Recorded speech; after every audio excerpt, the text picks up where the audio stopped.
Welcome to the No-Till Farmer podcast, brought to you today by Source by Sound Agriculture. I'm Julia Gerlach. Despite his name, Steve Savage is actually a pretty mild-mannered and thoughtful guy.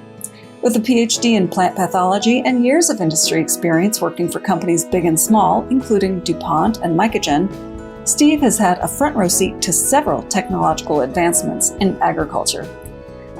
These days, he does a lot of writing about ag, and his works can be seen on Forbes.com and the Genetic Literacy Project website. For this episode of the No-Till Farmer podcast, we caught up with Steve to chat with him about a couple of his recent articles. Stay tuned to hear him discuss the history of no-till farming, why the practice has been so important, and how it will play a role in the future of conservation.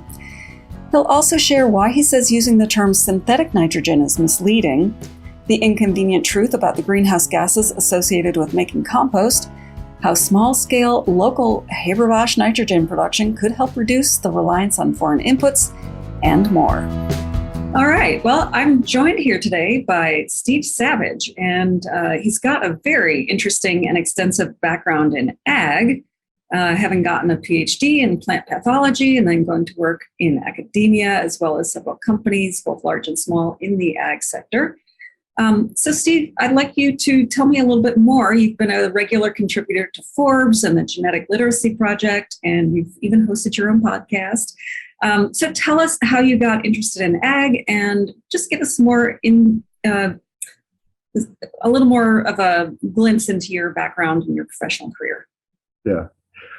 Well, I grew up in the suburbs of Denver, so absolutely no connection to farming. The only possible relationship there was that my grandfather was an avid victory gardener, World War I vet who did the gardening thing very seriously. And that was basically my exposure to growing up plants. Went to Stanford undergraduate in biology and got interested in the plant part of the classes. And then it turned out there were quite a few classes I could take, specialization classes in later years of undergrad. And again, I liked those. And also I was able to avoid the pre-meds by being in those classes.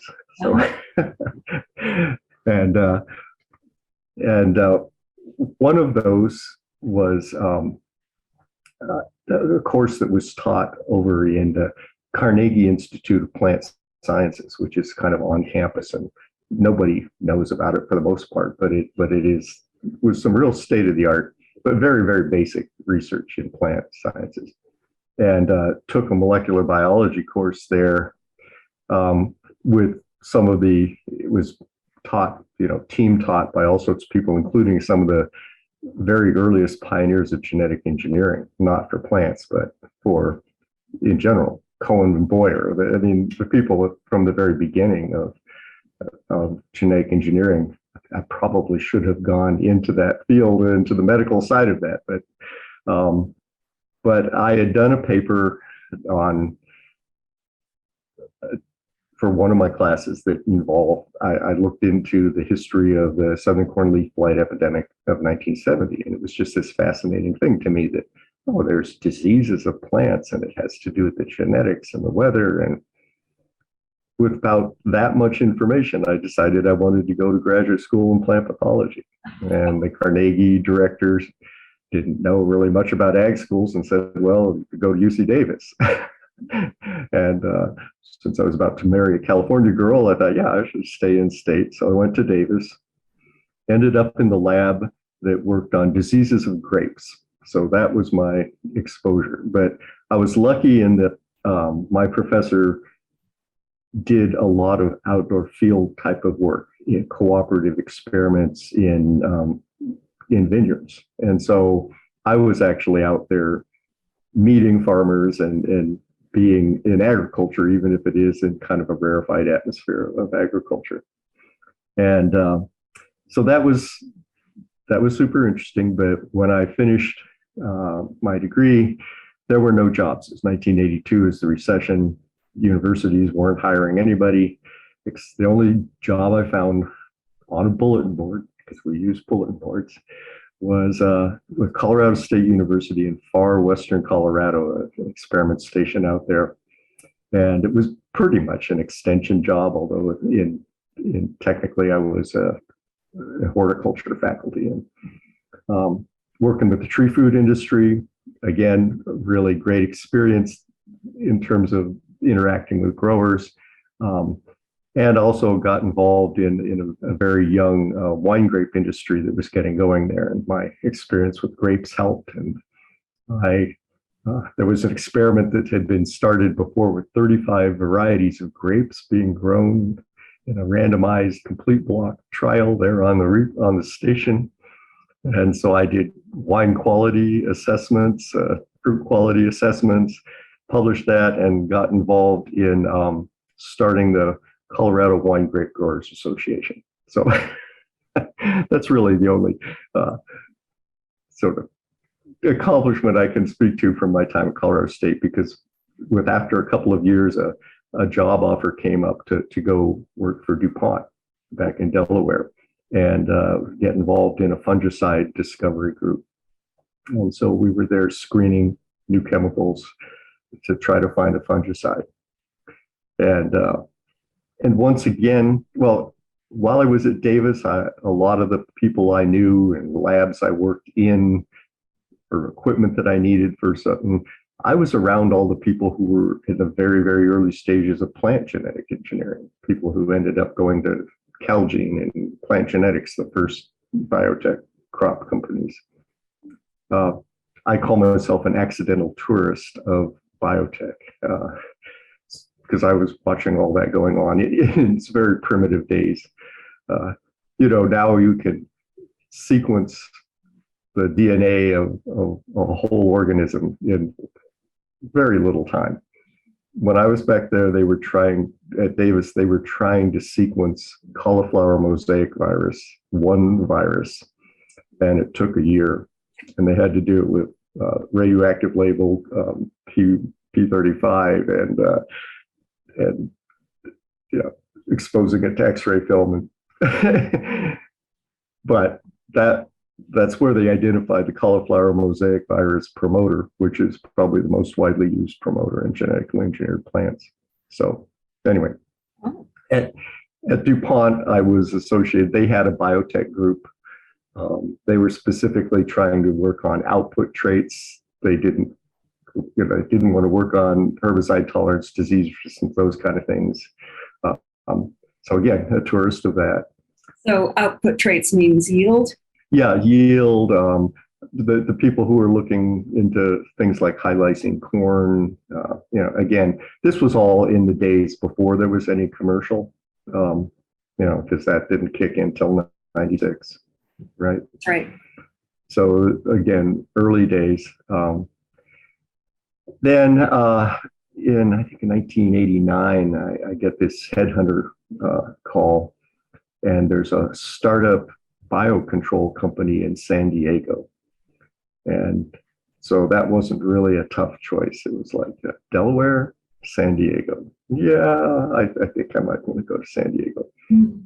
And my experience at DuPont was really great, but this just sounded really interesting. And so I was there. We were working on biological control of weeds, and also diseases. And of course, the main part of the company was working on Bt-based insecticides, but trying to do that a different way. So that was very interesting. Then in 1996, Mycogen got sold to Dow, and so I joined with some old friends, actually an old friend from Stanford who had gone into agriculture, and did consulting. And one of my very first consulting jobs was for an organization that put out a multi-client report called Biotech Traits, commercialized in 96, because this was a whole new thing to most of the people in the industry. They wanted what's going on here. And I was hired to write a biotech primer trying to explain genetic engineering, because most of the people that hadn't been something that they ever learned about in school because it was too new. Wow. So, and then got involved in a lot of projects where we looked at what would it be worth if you could make a disease-resistant banana, or a banana that would have a long shelf life, or a hybrid poplar tree that was resistant to insects. So very interesting projects there. And just all sorts of things over the years, from 96 up until around 2018, 2019, I was doing a lot of that. So, yeah, so I mean, that's the career side. I don't know how I'm taking too long already. No, it's quite fascinating. And I guess we probably should move along. I guess I specifically wanted to talk to you today because you have been doing a lot of writing in the last few years. And you, like I said, you've been writing for Forbes and Genetic Literacy Project and probably other places as well. But you recently wrote an article that kind of covered a lot of the history of no-till. And I was just kind of curious. I'd love to hear you talk about what led you into doing that and your experience, what you learned in doing that. Yeah, well, over the years, I participated either voluntarily or sometimes on projects in some of these multi-client, or not multi-client, multi-stakeholder sustainability organizations like Field to Market, or the Sustainability Consortium, or Stewardship Index for Specialty Crops. And these were good things, people trying to come up with sustainability metrics, with the whole premise that you can only manage what you can measure. And so if these things were done right, it would be a good thing for agriculture, and they tended to. But we were talking about the carbon footprint side. Oh, wait, that's for a different story. Okay. But at these sustainability things, I kept hearing about no-till, and I had heard about it before, but in the context of the sustainability things, that basically really came up to the top of the list in terms of practices. And so I, always thought no-till is a really great idea, but ended up subscribing to No-Till magazine just to kind of keep pace with what was going on. And then saw their 60th anniversary articles. And I think there have been a lot, but there was one whole issue that was dedicated to that. Mm-hmm. And as I read that, I thought, wow, this is a great story, because it represents this huge paradigm shift that happened in agriculture. And we probably need one of those again when it comes to additional changes to make sort of a more climate resilient kind of agriculture. And we need to look at the history of no-till to understand, well, how did that happen? Because that's the kind of thing that it's going to take to make additional change happen. Well, one thing I wanted to bring up in this article, you used the term climate action farming in the story. And I would just like you to sort of describe or define what you mean by that. Yeah, there's a lot of names being thrown around for what really boils down to just some really good soil health practices. Okay, things like no-till and strip-till, so that you're not destroying the organic matter that you would have saved. Rotations, and maybe even more diverse rotations, depending on where you are and what your options are in terms of water and soil. Maybe even a perennial rotation for a while. Something deep-rooted, cover crops, again, where you've got the water to make that feasible. There's kind of a long list. You could include things like controlled wheel traffic to prevent compaction if you're not going to be doing any sort of tillage. So it's it's not like there's a list of things. It reminds me of the line from Princess Bride where he says, was it Princess Bride?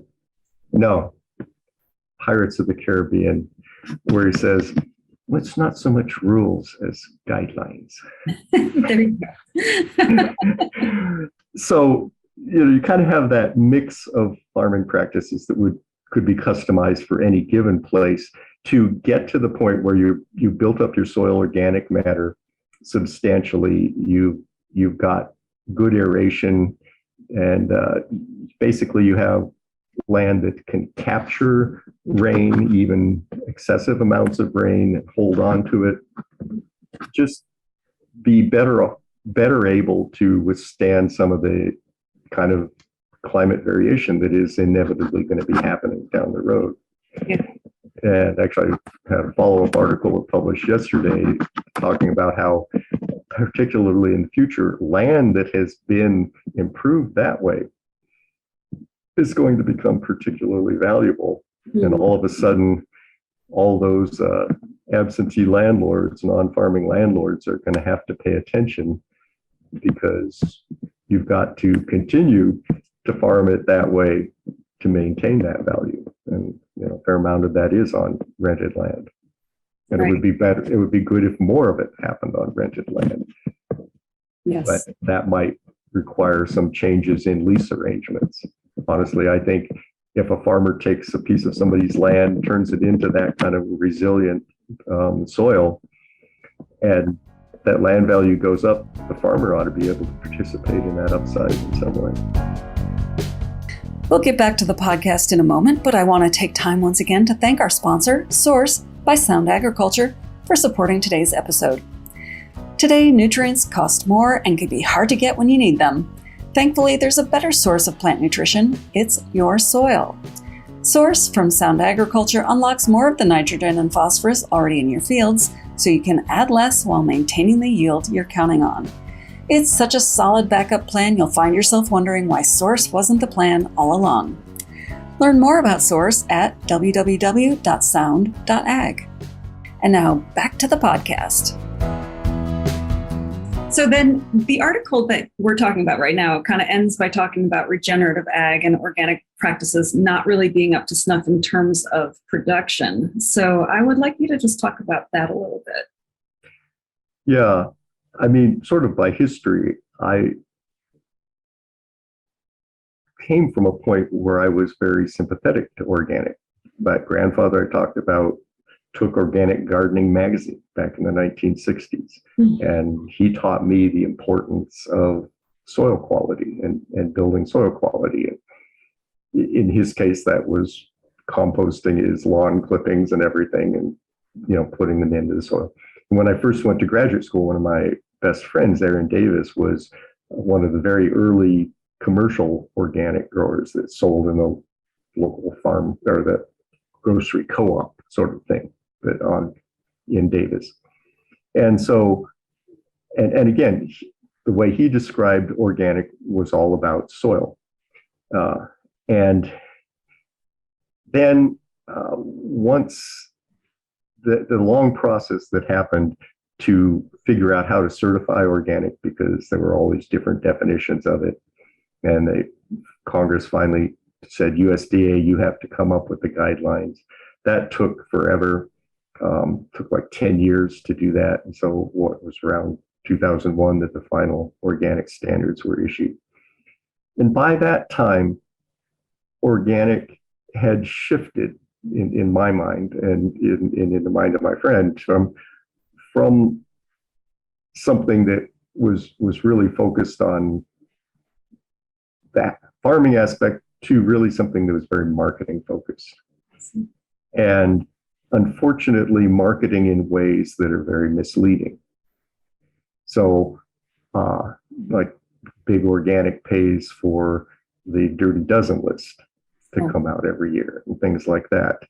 And the message that consumers get, which they shouldn't get, is that there's a safety aspect involved, and there's none. The USDA even says that this is not a safety certification.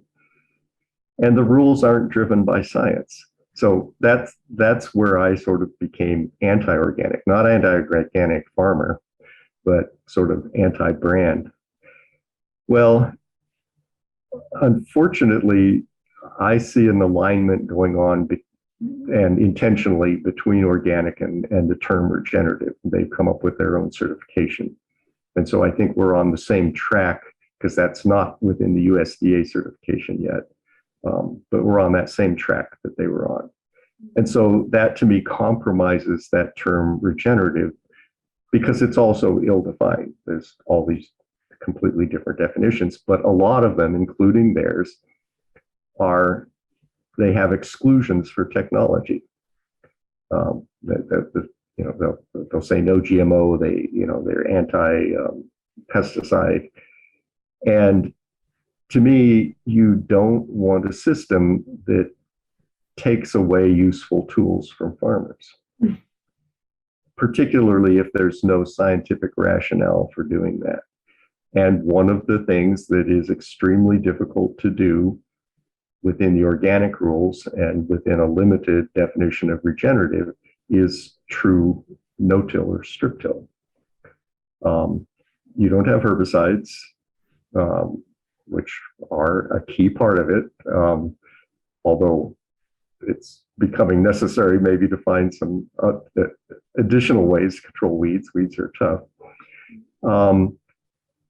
You wouldn't have access to valuable genetic engineering traits. One of the things that's going to be happening with climate change, and everybody's predicting this, well, everybody involved, there's going to be bigger issues with mycotoxins, particularly aflatoxin.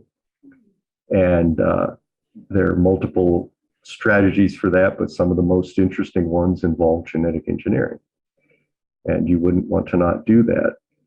And then for the most part, if you're going to fertilize with manure, or derivatives of manure, you're going to have to till that in. And so it's incompatible with a true no-till system. And yes, you can maintain fairly high organic matter in soil by bringing it in by the tons every year, but that isn't a solution, and that's not a scalable solution.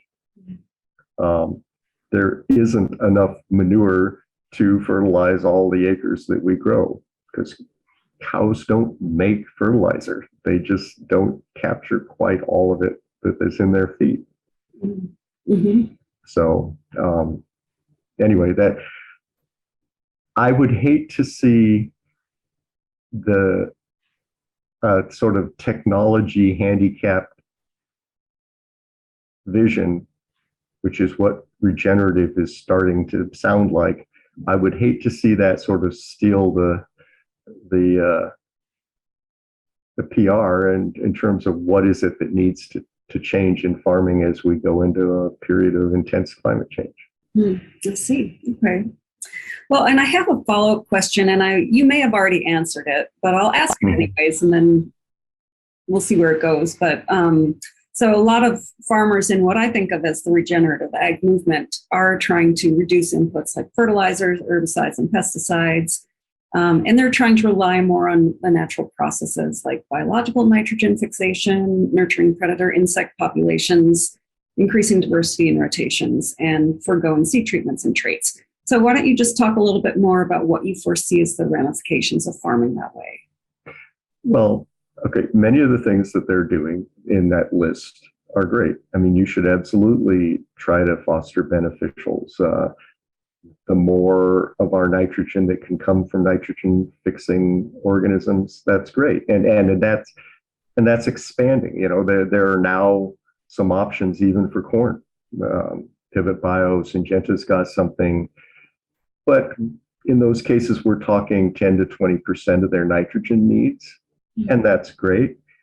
But the other really nice thing about synthetic nitrogen, which is a bad term for it, but the name that people use, is that you can use that more efficiently. So yes, you can use less by putting it out there exactly when and where it's needed to at least some extent, you know, depending on what your delivery options are. But the idea that you can do variable rate fertilization, the idea that you can do precision application of that to get it right where the plant needs it when it needs it. That's the goal. So reducing fertilizer input, particularly in an age where all of a sudden that's getting really expensive, there's plenty of incentive to do that. And then the more of your nitrogen, particularly that the plant is able to take up, the less goes places you don't want it to go, like groundwater or into the air. So those things are fine, but just saying, well, I want to not use chemicals like seed treatments.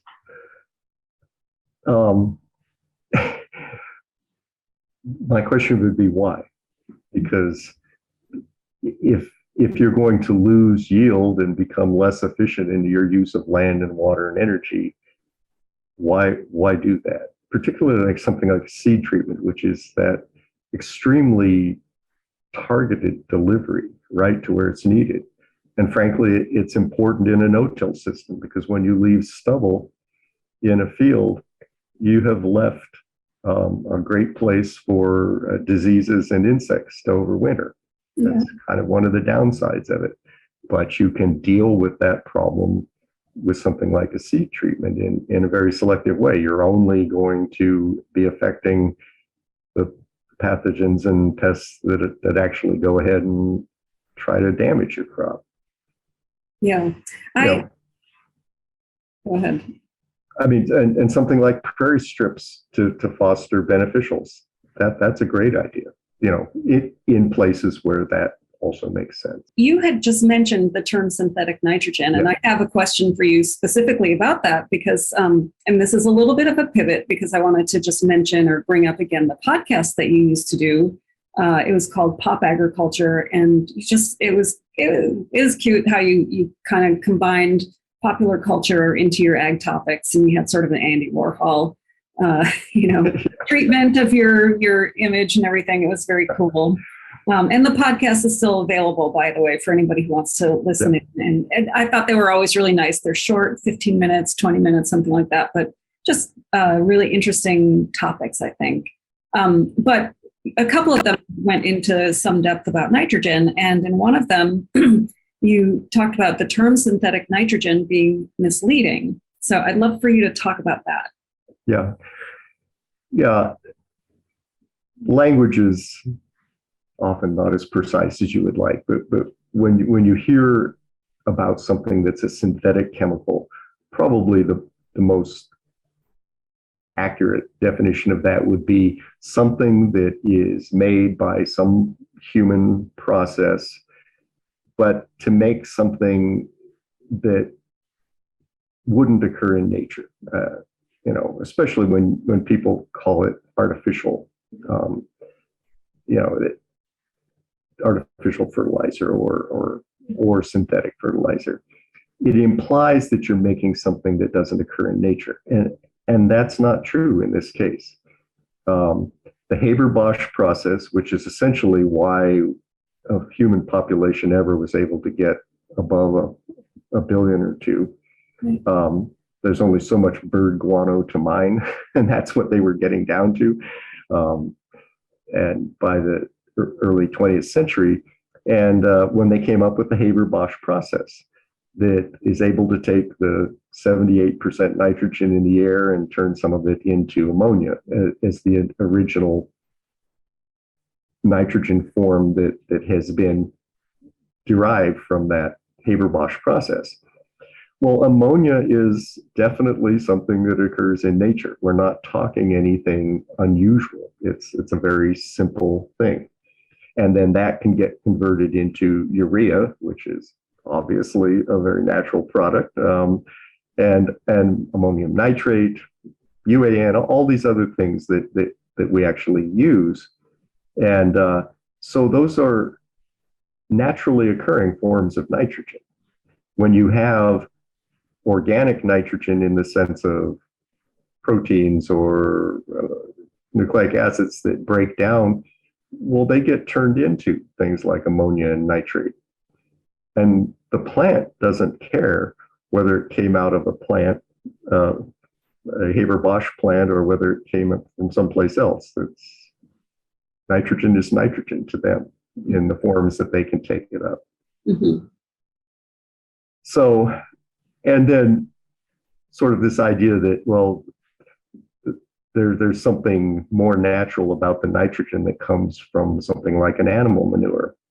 Well, unless that happened to be nitrogen that got fixed by some soybean, but you know, however it got into a cow or some other animal, it comes out the other end.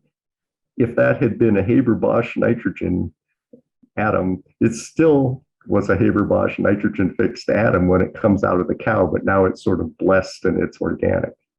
Well, and then you had also talked about the carbon footprint of fertilizers, and you talked about composted manure as actually having a carbon footprint that is 7 to 14 times higher than synthetic nitrogen per pound of nitrogen.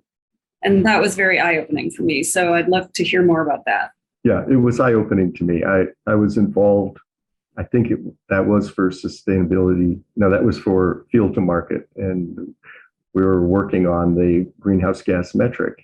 And people were going to, you know, we knew about the greenhouse gas emissions for making nitrogen fertilizer with Haber-Bosch. And that's because the way Haber-Bosch is typically done is with natural gas. That's because that's the cheapest source of hydrogen, or it always used to be the cheapest source of hydrogen. So people were saying, well, the composted manure is, you know, we're not going to have any carbon footprint for that. I thought, well, I don't know, I should look into it. So I did a Google Scholar search and just on greenhouse gas emissions and composting. And I found a few articles where people had actually measured what's emitted from a commercial scale composting operation. And there was a lot of methane. And in theory, composting, you're trying to keep air in there. That's why they turn it frequently. You know, that's the idea. You want it to be aerobic. But you're talking a great big pile of you know what, and there's going to be parts of that where there's no oxygen. And there are organisms then that will make methane under those circumstances. And so I looked at those methane emissions that they had measured in these studies. They never calculated through, well, what would that mean on an acre that you put X number of tons of manure or compost on. Did the math, and it was this frightening number, you know, depending on what you were doing. But it was in the range of, you know, 7 to 10 times as much as the energy that we knew that it took to make the Haber-Bosch nitrogen. And that's was what got me started on writing, because I thought, well, nobody knows this. Everybody thinks composting is like next to godliness or something. And, you know, there's an issue with composting. So my first article was titled "The Inconvenient Truth About Composting." So, conclusion to Mr. Gore's book. And oh my gosh, that set off this firestorm of people from NGOs trying to find that, you know, saying, well, that can't be true. And they're looking into the literature and they couldn't find anything that said otherwise. That's so interesting. And I have never heard anybody talk about this before. Nobody does. It's bizarre. And again, I've brought it up in many contexts, and nobody's ever been able to show me that that's not true. So, one of the things that you've talked about is in terms of the fertilizer question, is how farmers could do small-scale production of their own fertilizer, like small-scale Haber-Bosch process using renewable energy sources. So I'd love for you to tell us a little bit more about that. Yeah. So again, many years ago, I stumbled across somebody who was working on a small-scale Haber-Bosch. And the reason that they were doing it was to store energy from stranded solar and wind installations. Oh. So, you know, out in the middle of farming country, you can easily put up a wind farm or a solar farm. But if you're not connected to the grid, what do you do with that electricity? And how could you store that electricity? And this was long before, and not wanting to be as expensive as the batteries or something like that. And so this inventor had the idea of, well, what if I made a small scale Haber-Bosch and turned it into ammonia? I can store ammonia. And actually, they got some money from the military because when you have very long convoys, providing the fuel, the diesel for the equipment is a real problem. Absolutely. And so they were saying, well, what if we could even have solar panels on the trucks and whatever and generate our own ammonia, because you can burn ammonia in a modified diesel engine. Actually, that's what they originally thought vehicles were going to run on, was ammonia. And so the people had developed that technology, and I think I may have been the one who said, gee, have you ever thought about fertilizer from that? And